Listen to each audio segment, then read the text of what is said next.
요즘 셀프 인테리어가 유행이잖아요. 랜선 집들이란 말이 생길 정도로 많은 사람들이 인테리어에 관심이 많은데 저도 한창 집 꾸미기에 열심히인 시기가 있었거든요. 오늘은 인테리어 중에 제일 중요한 소품 중에 하나인 커튼에 관련된 괴담에 대해 이야기해 보려고 합니다. 이 이야기는 지연 씨가 제보해 주신 이야기입니다. 그럼 오늘도 재미있게 들어주세요.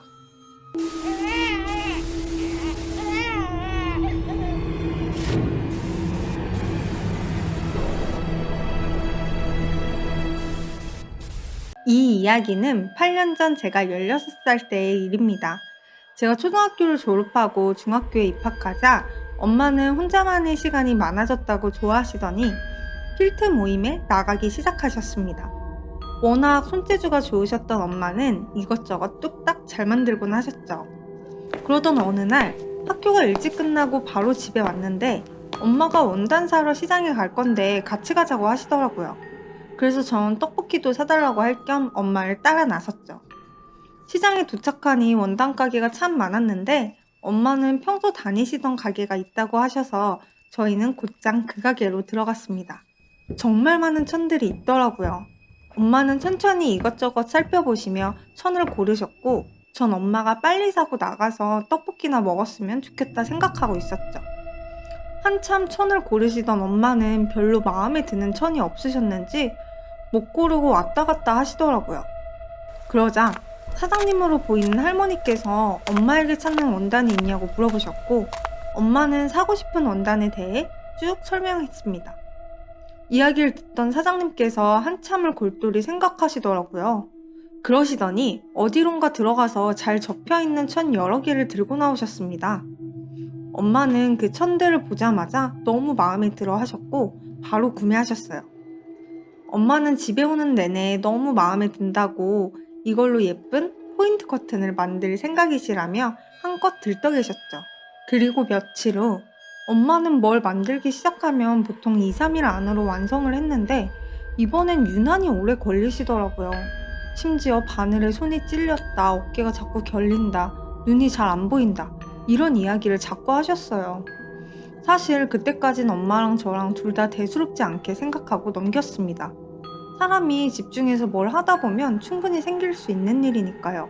일주일 후 드디어 엄마가 만든 커튼이 완성되었습니다. 엄마의 정성이 들어가서인지 더 예뻐 보였어요. 집안 분위기가 확 달라졌죠. 엄마도 만족스러워 하시는 눈치였어요. 모임 친구분들께 자랑한다고 사진도 많이 찍으셨습니다.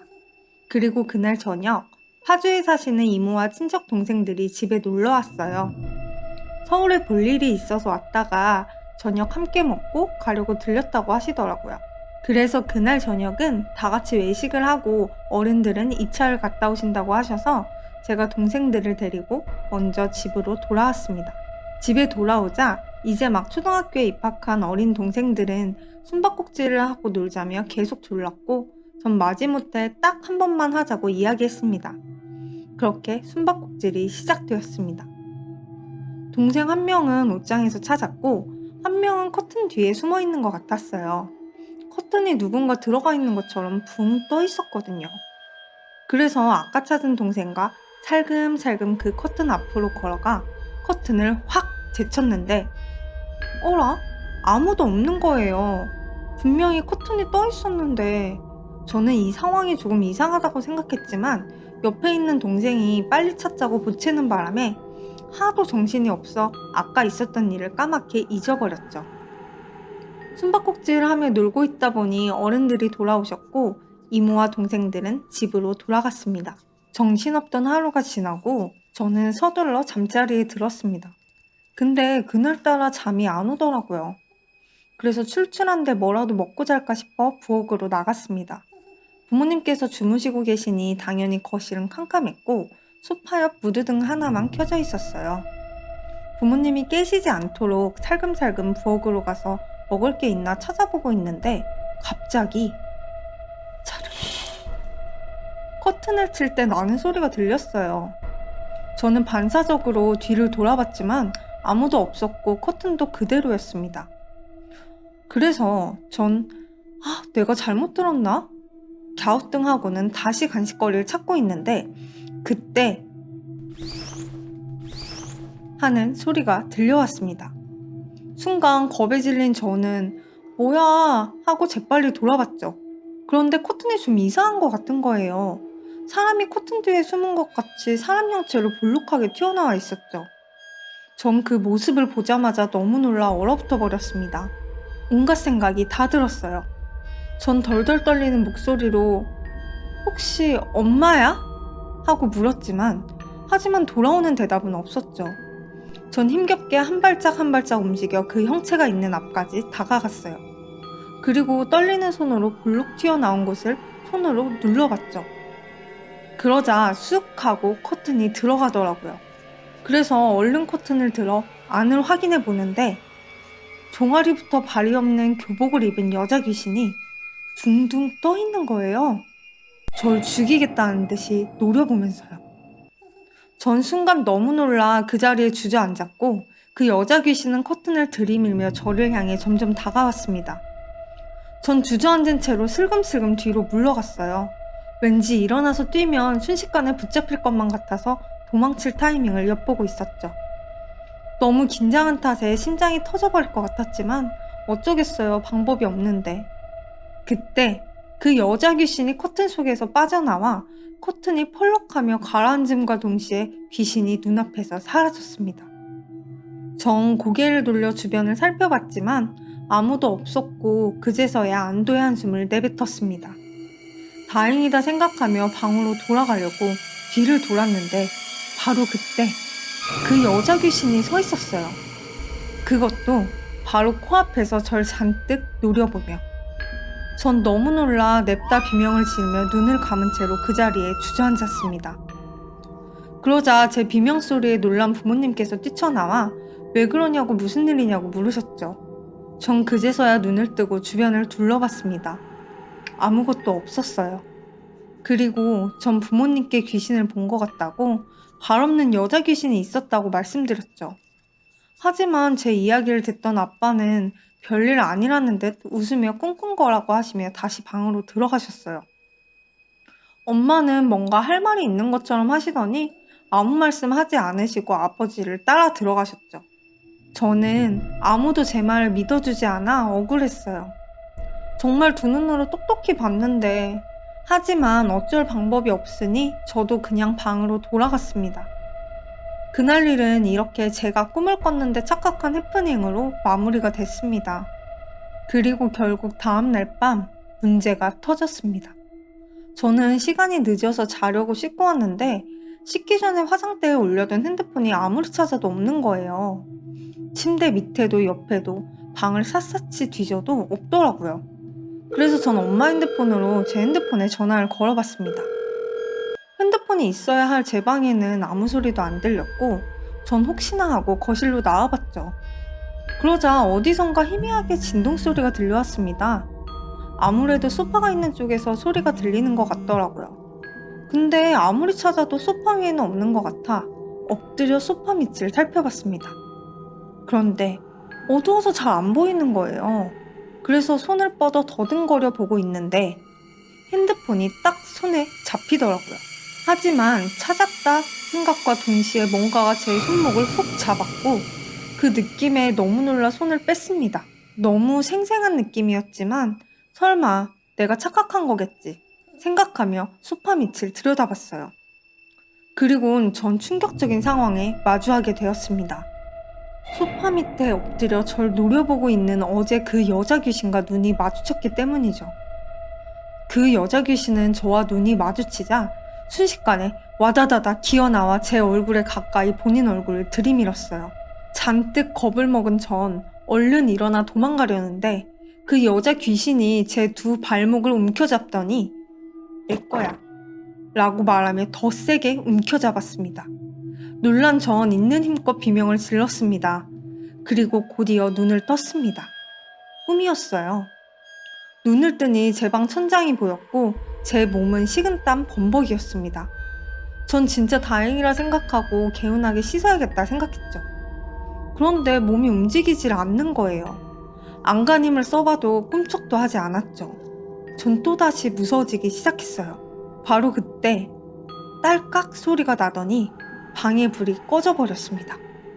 눈을 돌려 방 스위치가 있는 곳을 봤는데 아무도 없었어요. 스위치가 저절로 혼자 눌린 거죠. 방에 불이 꺼지자 엄청난 공포에 휩싸였고 전 긴장되기 시작했어요. 깜깜한 방 안에서 무슨 일이 일어날지도 모르고 너무 무서웠습니다. 두려움에 덜덜 떨고 있던 그 순간 딸깍 소리가 다시 한번 들렸고 방에 불이 환하게 들어왔습니다. 뭐지? 그래도 다행이다 생각하고 있는데 소리가 나더니 미친 듯이 불이 꺼졌다 켜졌다를 반복하고 있었어요. 전 그때 너무 무서워서 비명도 입 밖으로 나오질 않았습니다. 아무것도 할 수 없었던 저는 제발 몸이 움직이길 바라며 마냥 천장만 바라보고 있었죠. 그런데 이게 끝이 아니었습니다. 불이 꺼졌다 켜졌다 하는 동시에 그 여자 귀신이 보이더라고요. 더 끔찍한 사실은 그 귀신이 점점 저와 가까워지고 있었습니다. 전 그 순간 숨도 쉴 수 없었어요.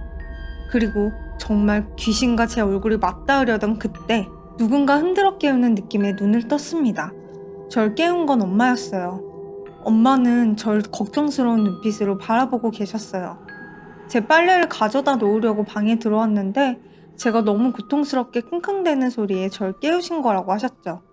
전 엄마를 와락 끌어안고 펑펑 울었습니다. 정말 너무 무서웠거든요. 그러자 엄마는 무슨 일이냐며 깜짝 놀라며 물으셨죠. 그래서 전 저번에 봤던 귀신을 또 봤다고, 자꾸 나타나서 날 괴롭힌다고, 집에 귀신이 있는 것 같다고 말했습니다. 그러자 엄마는 다 알고 있었다는 표정으로 뜻밖의 말씀을 하셨어요. 사실 엄마도 며칠 전부터 몇 번이나 제 또래의 그 여자 귀신을 봤다고 말이죠. 엄마도 처음엔 커튼 뒤에 사람 형체가 보이길래 제가 커튼 뒤에 숨어서 장난치는 줄 알고 커튼을 들쳤다가 깜짝 놀라셨다고 해요. 제가 아니라 귀신이었던 거죠. 그 다음엔 커튼 속에 있다가 얼굴만 쓱 내밀기도 하고 꿈에 나와 혼자 중얼중얼 거리더니 화를 냈다고 하더라고요. 그래서 제가 귀신을 봤다고 했을 때 설마 하셨대요. 왠지 저한테 그 귀신이냐고 물어보면 제가 더 무서워할 것 같아서 그때뿐이겠지 싶어 모르는 척 하셨다고.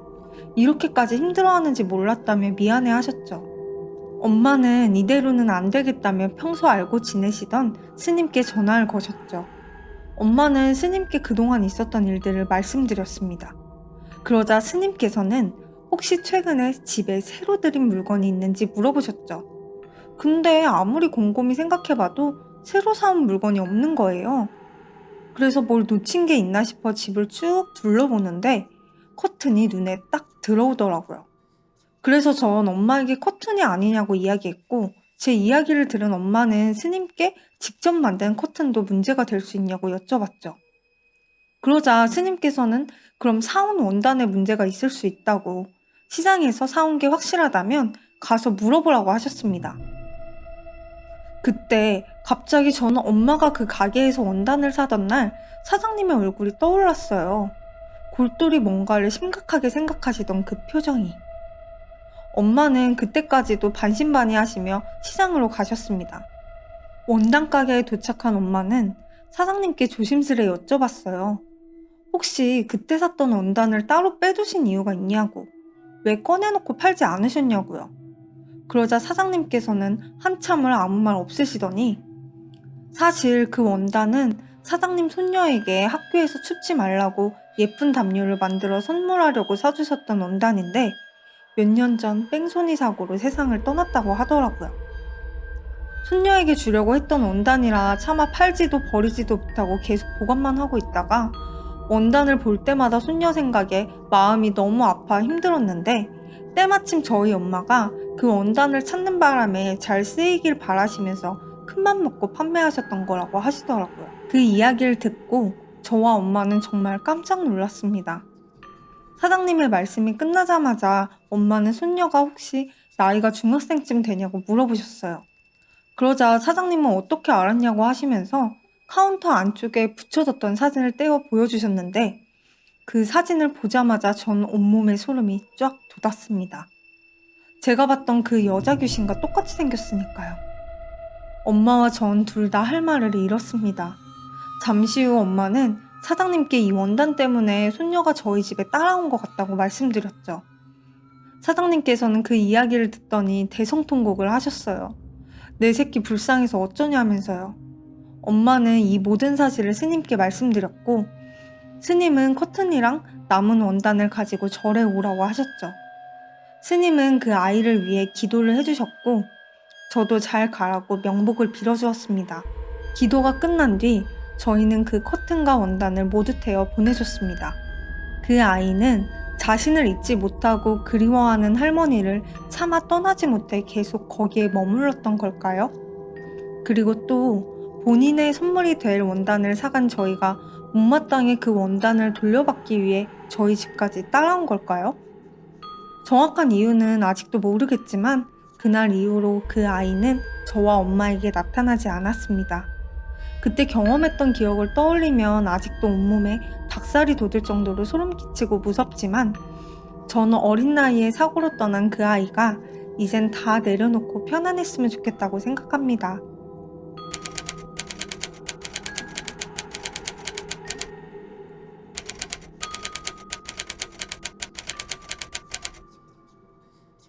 자, 여러분 어떠셨나요? 오늘도 괴담 이야기 재미있으셨나요?